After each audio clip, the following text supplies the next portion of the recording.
Hello students, आज एक question देखते हैं कि स्टूडेंट का परसेंटेज मार्क या मार्क इनपुट कराना है और उसके अनुसार मल्टीपल इफ या एल्स इफ लैडर का इस्तेमाल करते हुए उसका ग्रेड प्रिंट कराना है कि किस ग्रेड में वो पास हुआ। क्राइटेरिया दी रहती है क्वेश्चन में, जैसे 80% एबव है तो डिस्टिंक्शन दिखाना है, 60% से ज़्यादा है, 60% या उससे ज़्यादा है लेकिन 80% से कम है तो फर्स्ट डिवीजन दिखाना है, और 45% से ज़्यादा या इक्वल है और लेस देन 60% है तो सेकेंड डिवीजन। अगर 40% से ज़्यादा 40% या उससे ज़्यादा है, 45 से कम है तो third division, otherwise fail. Marks input करा के आपको ये प्रोग्राम बनाना है। तो इसको दो तरीके से कर सकते हैं, एलसीफ के द्वारा, एलसीफ लैडर के द्वारा और मल्टीपल इफ के द्वारा भी कर सकते हैं। दोनों को मैंने पिछले वीडियो में बताया डिफरेंस क्या है, दोनों से कर सकते हैं। तो आइए देखते हैं। अब यहाँ क्वेश्चन अगर कहता है कि एक प्रोग्राम बनाइए, write a program to do this one, तो आप वैल्यू इनपुट कराने के लिए फ्री हैं। चाहे आप स्कैनर से इनपुट कर लीजिए, चाहे आप इंपोर्ट से java.io से बफर रीडर का इस्तेमाल करते हुए करिए, या आप फंक्शन में वैल्यू पास करा दीजिए, फंक्शन में वैल्यू पास करा दीजिए। इतना आपको चाहे अपने मन से सोचना है। तो हम इस प्रोग्राम को क्या कर रहे हैं, यहाँ पे हम java.io पैकेज इंपोर्ट कर रहे हैं, जिससे हमारी ये इनपुट स्ट्रीम रीडर और बफर रीडर क्लास इंपोर्ट हो जाएंगी। तो ये java.io पैकेज इंपोर्ट किया, class exam public static wide main string args। इसमें थ्रोज आईओ एक्सेप्शन लगता है। जब हम एरर पढ़ाएंगे तो हम बताएंगे ये रन टाइम एरर को हैंडल करने के लिए होता है। रन टाइम एरर क्या होती है, सिंटैक्स एरर क्या होती है, हम आगे डिस्कस करेंगे। आपको ये ध्यान देना है बस, जब ये इससे करेंगे तो थ्रोज आईओ एक्सेप्शन लगा दीजिए, या स्कैनर से कर लीजिए, तब वहाँ पे थ्रोज आईओ एक्सेप्शन नहीं करना है। यहाँ इम्पोर्ट java.util.scanner हो जाएगा, इम्पोर्ट java.util.scanner उससे हो जाएगा। आपकी प्रोग्रामिंग सही है तो यहाँ पे लिख लीजिए, क्या लिखेंगे, इनपुट स्ट्रीम रीडर एक ऑब्जेक्ट बना लीजिए। ये बिल्ट इन क्लास है जो इस पैकेज में है, उसका ऑब्जेक्ट IR बनाया, new input stream reader system.in, और इसके बाद buffered reader BR equal to new buffered reader, इसके बाद ये ऑब्जेक्ट इससे अटैच कर देंगे। तो ये दोनों लाइन आपको याद करने पड़ेंगे। टेकिंग इनपुट वाले वीडियो में मैंने स्कैनर का और इनपुट स्ट्रीम रीडर दोनों का बता चुका हूं मैं। अब यहां से प्रोग्रामिंग आपकी शुरू हुई, ये अपने मन से करना है आपको। अब इंटर द मार्क्स इनपुट करा दिया हमने, मैसेज डाल दिया इंटर द मार्क्स।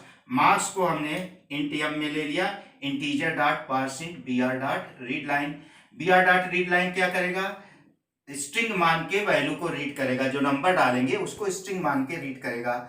और पार्सिंट क्या करेगा, उस वैल्यू को इंटीजर में कन्वर्ट कर देगा। कैसे करेगा, ये रैपर क्लास इंटीजर का इस्तेमाल करते हुए।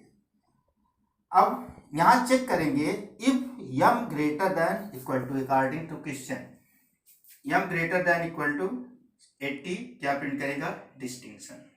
अब इसके बाद एलसीफ जाएंगे, m greater than 60, m greater than 60।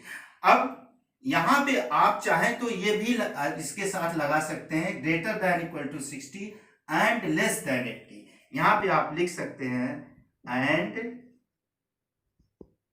m less than 80, क्योंकि 80 ऑनवर्ड्स मैंने यहां निकाल लिया, यहां 60 ऑनवर्ड्स एंड लेस देन 80 ये लिख सकते हैं, या इसको छोड़ सकते हैं, क्योंकि एल्स इफ में बहुत बड़ा बेनिफिट है, एक कंडीशन गलत होने के बाद ही अगली कंडीशन वो चेक करता है। तो ये यहाँ पे लिख सकते हैं और चाहे तो न लिखें। यहाँ पे हम इसको हटा देते हैं। तो यहाँ पे हमने लिख दिया इफ m ग्रेटर देन 60, ये फर्स्ट डिवीजन प्रिंट करेगा। फिर else if m greater than 40 greater or equal to 45, second print किया। फिर else if m greater than equal to 40, third print किया। Else if m less than 40, fail print किया। ये print कर दिया, इसके अनुसार ये क्राइटेरिया दिया। मैंने बताया कि यहाँ पे एंड लगा के ये ऑप्शनल है, मान लीजिए हमने परसेंटेज डाला 95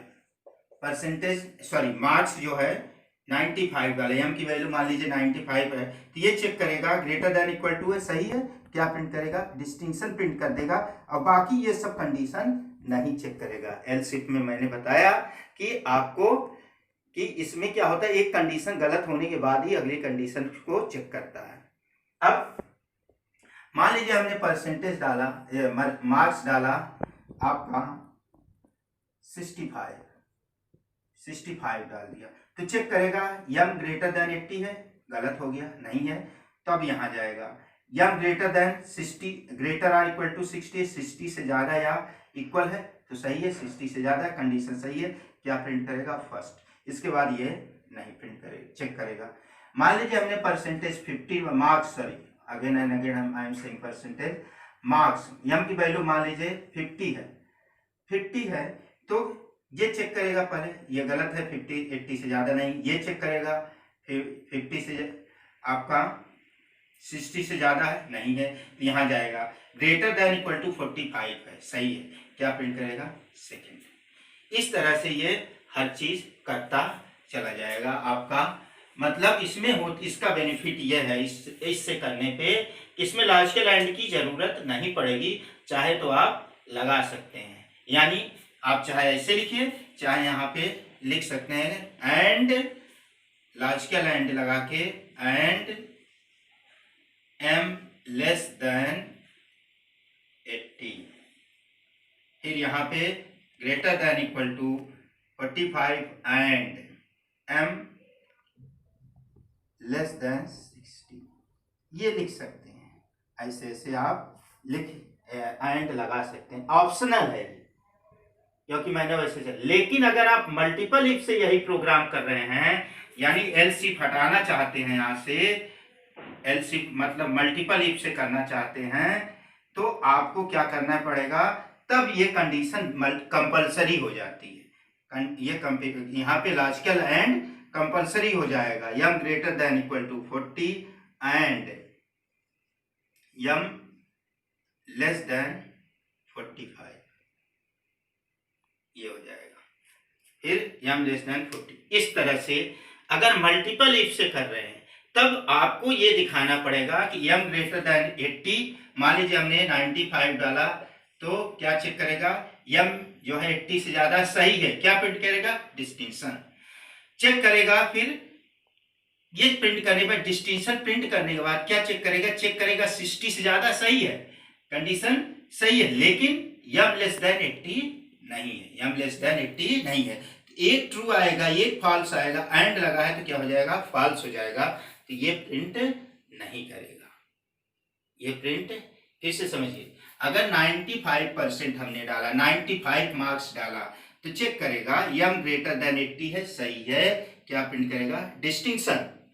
अब फिर ये भी चेक करेगी, क्योंकि एलसीफ नहीं लगा है, मल्टीपल इफ का इस्तेमाल कर रहे हैं हम, तो ये भी चेक करेगा m ग्रेटर देन 60 सही है, and m less than, m greater than equal to 60, ये चेक करेगा, क्योंकि 95 60 से ज्यादा है, लेकिन यहाँ पे चेक करेगा m लेस देन 80 से कम नहीं है, तो एक फॉल्स हो जाएगा, एक ट्रू हो जाएगा, तो पूरा क्या हो जाएगा, फॉल्स, क्योंकि एंड में क्या होता है, जब सारी कंडीशन ट्रू होती हैं तभी वो ट्रू आता है, तो ये नहीं होगा। फिर ये भी चेक करेगा, m ग्रेटर देन 45 सही है, m लेस देन 60 नहीं है, तो ये नहीं प्रिंट करेगा। तो मल्टीपल इफ और एल्स इफ के अनुसार भी ये क्वेश्चन कर सकते हैं आप।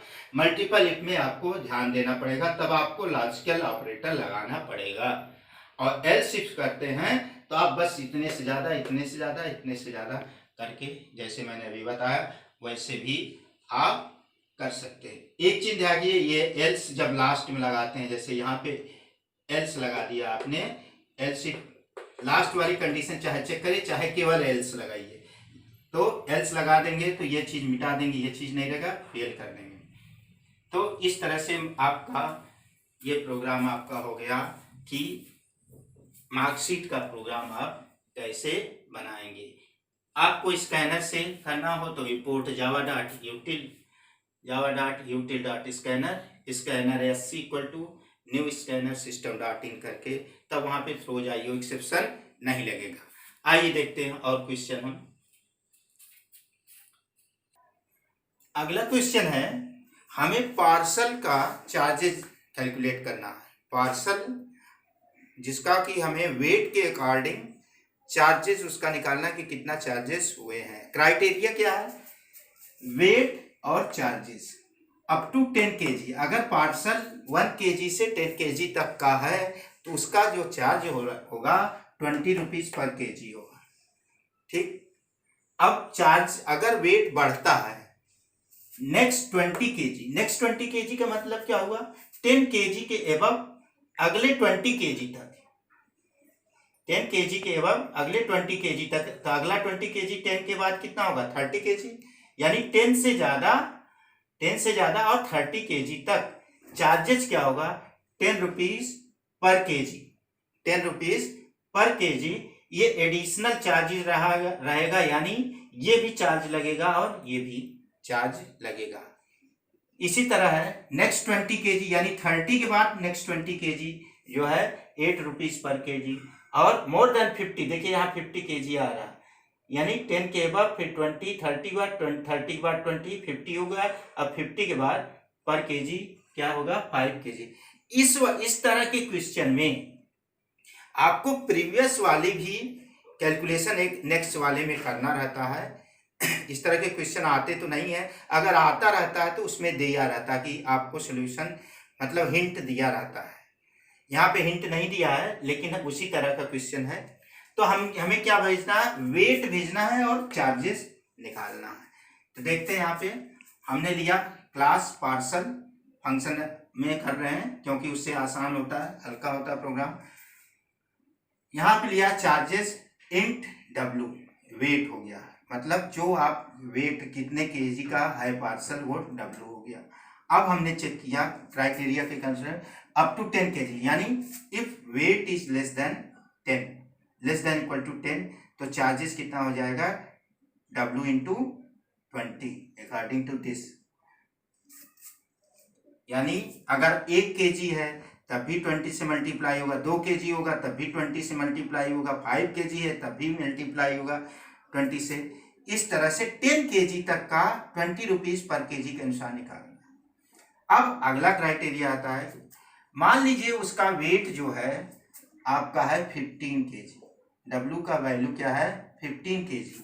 तो 15 kg है तो आपको करना क्या है? इसमें ऐसा नहीं 15 kg किस में आ रहा? इससे ज्यादा, 10 से ज्यादा है, 10 से ज्यादा है।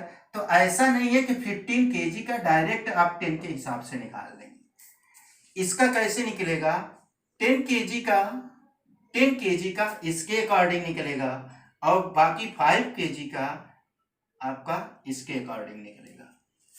ये आपके क्वेश्चन में दे दिया रहता है, हिंट अगर नहीं दिया रहता तो इस तरह के क्वेश्चन में प्रीवियस वाला भी इंक्लूड करते हैं अगले वाले में। तो यहां पे क्या हो जाएगा? देखिए अब ये वाली क्राइटेरिया क्या बनेगी? 10 से above if W greater than 10, यहाँ 10 तक निकाल चुके, W greater than 10 multiple if से कर रहे हैं, लास्ट के लाइन लगेगा, and W less than next 20, मतलब 10 के आगे नेक्स्ट 20 क्या हो जाएगा? 30 kg।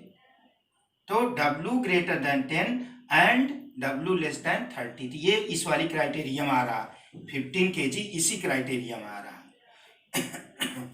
ये चेक करेगा, ये नहीं है क्योंकि 15 10 से कम नहीं है, यहाँ पे जाएगा 10 से ज्यादा है और 30 से कम है, सही है। तो इसका निकलेगा कैसे? 10 kg का तो इसी के अनुसार निकलेगा और बाकी 5 kg का इस क्राइटेरिया के अनुसार निकलेगा। तो यहाँ 10 kg का डायरेक्ट 20 के हिसाब से, 10 kg का 20 के हिसाब 20 रुपीज पर kg के हिसाब से 200 हो गया, प्लस अब 10 kg का हम जब निकाल लिए हैं तो W में से 10 माइनस कर देंगे, जितना बचेगा, ये 15 kg भी हो सकता है, 18 kg भी हो सकता है, 17 kg भी हो सकता है, 12 kg भी हो सकता है। तो हमने किया क्या? W में से 10 माइनस कर दिया, जितना बचेगा उसको 10 से मल्टीप्लाई करेंगे अकॉर्डिंग टू दिस। ये हो गया। अब मान लीजिए वेट जो है उसका ये 10 टू नेक्स्ट 20 हो गया। अब मान लीजिए आपका वेट उसका जो है 35 kg, 35 kg यह है, तो उसका चार्जेस कैसे निकलेगा? 10 kg का एक निकलेगा, फिर 10 kg का एक निकलेगा, फिर जितना बचेगा आपका, यानी कितना बचेगा, सॉरी 10 kg का एक निकलेगा, फिर 20 kg का एक निकलेगा, फिर आपका 5 kg का एक निकलेगा, इस तरह से। तो ये आपका हो गया। ये चेक करेगा कितना है, 35। इफ W लेस देन 10 गलत, कंडीशन सही नहीं है। इफ W ग्रेटर देन 10 सही है, but W is less then 30 गलत, ये नहीं है, ये कंडीशन भी गलत हो गया। यहाँ पर जाएगा इफ W ग्रेटर देन 30 सही है, एंड W लेस देन 50, ये वाली कंडीशन वो सही है। तो यहाँ पे जाएगा आपका, तो 10 किलो का 20 रुपए के हिसाब से 200 रुपये हो गया, फिर अगले 20 kg का 10 रुपए के हिसाब से 200 रुपये हो गया। तो ये हो गया कितना, 10 किलो ये और 20 किलो ये हो गया। अब W में 30 kg हो गया, W में से 30 माइनस कर देंगे, 8 से मल्टीप्लाई कर देंगे, इस तरह से अगले में हो गया। अब मान लीजिए उसका वेट जो है 60 kg है, 60 kg है, तो 60 kg का कैसे निकलेगा? 10 kg का एक निकलेगा, फिर 20 kg का एक निकलेगा, फिर 20 kg का एक निकलेगा, तो और ये बाकी कितना निकल जाएगा, W माइनस 50 ये निकल जाएगा। तो अगर 50 से ज्यादा है तो 10 kg का 20 रुपए के हिसाब से 200 रुपए, फिर अगले 20 किलो का क्या 10 रुपए के हिसाब से 200 रुपए, ठीक है, फिर अगले 20 kg का 8 रुपए के हिसाब से ये आपका कितना हो जाएगा, 160 रुपीज। अब ये 10 प्लस 20 प्लस 20 50 हो गया, W माइनस 50 इंटू 5 kg, इसके अनुसार आपका हो जाएगा। फिर यहाँ पे वेट प्रिंट करा देंगे, चार्जेस प्रिंट करा देते हैं। तो यहाँ पे क्वेश्चन इस तरह का अभी तो आया नहीं है, इस तरह का क्वेश्चन आता नहीं है, लेकिन आपके सैंपल पेपर में है। तो सरल सिंपल करने के लिए उसका लॉजिक दे देते हैं कि आपको कैसे करना है, वो लॉजिक हिंट दे दिया जाता है। तो इस तरह से इसका डिस्क्रिप्शन कैसे करेंगे, W आपका हो जाएगा वेट ऑफ पार्सल और CG क्या है, चार्जेस है। मेरे ख्याल से आपको समझ में आ गया होगा। इसके अनुसार ये मल्टीपल इफ के क्वेश्चन अक्सर आते हैं, आपको ये करना। अगर आपको इस तरह का क्वेश्चन मिले जहां पे नेक्स्ट लिखा हो, तो उसमें समझ लीजिए कि प्रीवियस वाली भी अगले वाले में के अनुसार। भाई सिंपल सा क्वेश्चन है, कोई जो है मान लीजिए 10 किलो का पार्सल वेट भेजता तो उसका 20 रुपए के हिसाब से लगेगा। अब कोई 21 किलो का 11 किलो का भेज रहा है, तो ऐसा थोड़ी है कि उसका 10 रुपए के हिसाब से लग जाएगा। सिंपल सी बात है, अगर 10 kg का पार्सल कोई भेज रहा है तो उसका 20 रुपए के हिसाब से पर केजी के हिसाब से लेंगे। लेकिन कोई 11 किलो का 1 ही किलो ज्यादा भेज रहा है, तो करेंगे क्या, 10 kg का हम 20 रुपए के हिसाब से लेंगे और 1 kg का हम 10 रुपए के हिसाब से लेंगे। तो इस तरह के क्वेश्चन में अक्सर ये वाली सिचुएशन के अनुसार प्रोग्राम को सॉल्व करते हैं। इस तरह के कुछ क्वेश्चन हम अगले वीडियो में देखेंगे। आज के लिए इतना ही, थैंक यू।